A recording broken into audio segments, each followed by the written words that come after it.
ஏற்கனவே பத்திரிக்கையில அந்த ஜானகிய பேட்டி கொடுக்க வச்சதும் இந்த வேலனோட ஏற்பாடுதான்.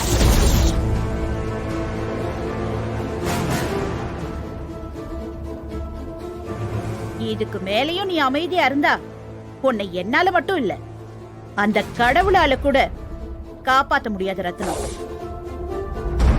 இப்பவே சுதாரிச்சனா தப்பிச்சுக்கலாம், இல்ல என் வேலை எனக்கு எதிரா எதுவும் பண்ண மாட்டான்னு இப்பவும் அவனை நம்பிக்கிட்டு இருந்தேன்னு வையி, அப்புறம் உன்னோட மொத்த கோட்டையையும் சரிச்சு தரமட்டமாக்கிடும்.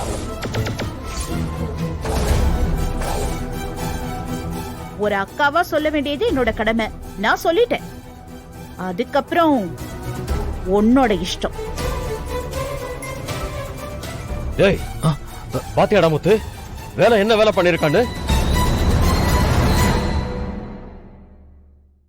டேய், அவன சொந்த புள்ள மாதிரி வச்சிருந்தேனடா. விசுவாசம்னா வேலுன்னு எத்தனை தடவை நான் சொல்லிருக்கேன் உங்ககிட்ட. பச்சை துரோகியா மாறிட்டானடா அவன்.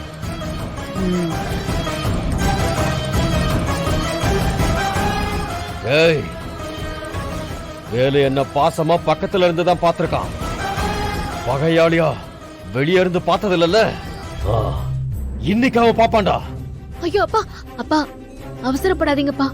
எதுவா இருந்தாலும் இன்னொரு தடவை யோசிச்சு முடிவெடுங்கப்பா, ப்ளீஸ் பா. வள்ளி, இது என்னோட நம்பிக்கைக்கும் எனக்கு நடந்த துரோகத்துக்கும் நடக்கிற சண்டை. தயவு செய்து இதுல யாரும் குறுக்க வராதீங்க. தல அப்பா, தல அப்பா, அப்பா, மாமா, அப்பா.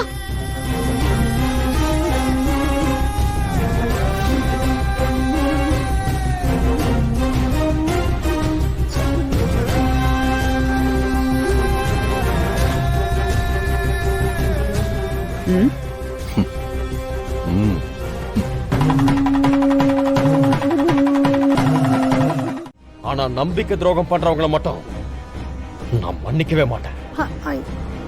உன் புள்ள எனக்கு செஞ்ச துரோகத்துக்கு நான் கொடுக்க போற தண்டனை ரொம்ப பயங்கரமா இருக்கும். அதுல இருந்து அவன் தப்பிக்கவே முடியாது. ஐயா, நீங்க என்னென்னமோ பெரிய பெரிய வார்த்தையெல்லாம் பேசுறீங்க, எனக்கு ஒண்ணுமே புரியலங்கய்யா. ஆனா ஒண்ணு மட்டும் சொல்றேங்கய்யா, என் புள்ள வேலு கனவுல கூட உங்களுக்கு துரோகம் பண்ண மாட்டாங்க. ஆமாங்கய்யா, அண்ணன் உங்களை சாமிக்கு மேல நினைக்குதுங்கய்யா. அப்படி இருக்கும்போது எப்படிங்கய்யா உங்களுக்கு போய் துரோகம் பண்ணணும்னு நினைக்கும்? நானும் அப்படிதான் நினைச்சுக்கிட்டு இருந்தேன். ஆனா அதெல்லாம் வெறும் சும்மா நடிப்பு, நாடகம்னு இன்னைக்குதான் நான் தெரிஞ்சுக்கிட்டேன். அவன் என்கிட்ட விசுவாசமா இருந்தது எல்லாமே போய். அவன் ஒரு துரோகி. அவன் முகத்திலேயே நான் முழிக்க மாட்டேன். என்னம்மா அங்கிள், நான் சொல்றேன்னு தப்பா நினைக்காதீங்க. யாரோ அவரை பத்தி உங்ககிட்ட தப்பா சொல்லிருக்காங்கன்னு நினைக்கிறேன். எனக்கு தெரிஞ்ச வரைக்கும் அவர் அப்படி பண்ணக்கூடிய ஆளே இல்ல. உங்களுக்காக உயிரையே கூட கொடுக்க நினைப்பாரே தவிர ஒரு நாளும் உங்களுக்கு கெடுதல் மட்டும் நினைக்க மாட்டாரு. மா, நீயும் எனக்கு ஒரு மக மாதிரி தான். தயவு செஞ்சு அவன்கிட்ட கொஞ்சம் ஜாக்கிரதையா இரு, இல்லன்னா உனக்கும் துரோகம் பண்ணிட்டு போயிடுவான். ஐயா, வேலை அப்படிலாம் பண்ண மாட்டாயா. என் தம்பி ஒண்ணும் அப்படிப்பட்டவன் கிடையாது. இப்ப வரைக்கும் அவனுடைய வாழ்க்கையில ஒரு ஈ எறும்புக்கு கூட துரோகம் நினைச்சது கிடையாதையா. போதும், நிறுத்துமா. அவனால பாதிக்கப்பட்டவனா, அவன் செஞ்ச துரோகத்தால அனுபவப்பட்டவனா. இப்ப சொல்றேன், வேலை ஒரு துரோகி.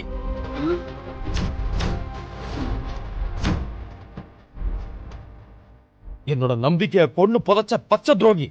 ஐயா, பேச்சு, நீ என்ன பண்ணுவே ஏது பண்ணுவியா எனக்கு தெரியாது.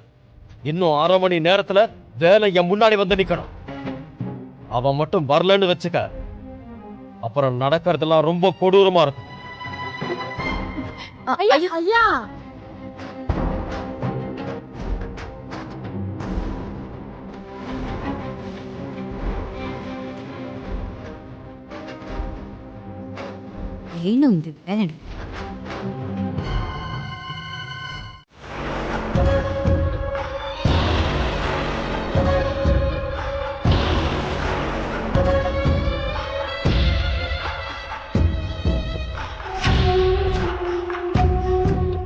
ஏய், உனக்கு எவ்வளவு திமிரு இருந்தா எனக்கே துரோகம் பண்ணிட்டு என் முன்னாடி வந்து நிப்ப?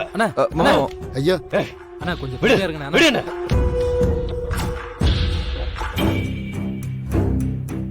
ஐயோ சொல்ல சொல்ல கேட்காம வந்துட்டானே இப்ப என்ன நடக்க போகுதுன்னு தெரியலையே.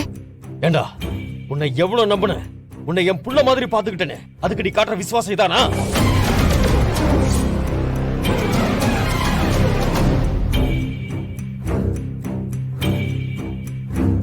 ஏய், நீ சொன்ன எல்லாத்தையும் நான் நம்புனேன்டா. ஆனா நீ அந்த நம்பிக்கையை சாகடிச்சியடா. ஐயா நான் சொல்றத கொஞ்சம் கேளு. அடச்சி,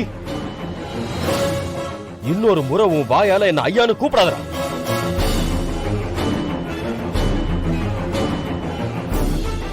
என் நம்பிக்கையை அசிங்கப்படுத்திட்டியடா.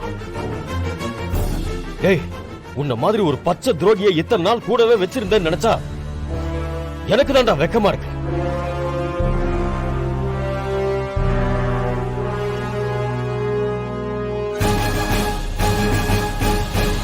ஐயாவா ஐயா? ஏய், வெளியே போடா. ஐயா உங்க கோவம் நியாயமானதுதான். ஆனா ஒரே ஒரு நிமிஷம் நான் சொல்றதை மட்டும் கேளுங்கய்யா. டேய் முத்து, அண்ணா அவனை என் கண்ணு முன்னாடி நிக்க வேண்டாம்னு சொல்லு. அவனை வெளியே அனுப்ப முதல்ல. அண்ணா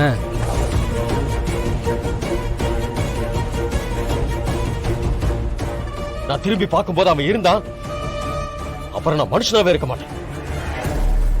இங்க இருந்து அனுப்புட அவனை.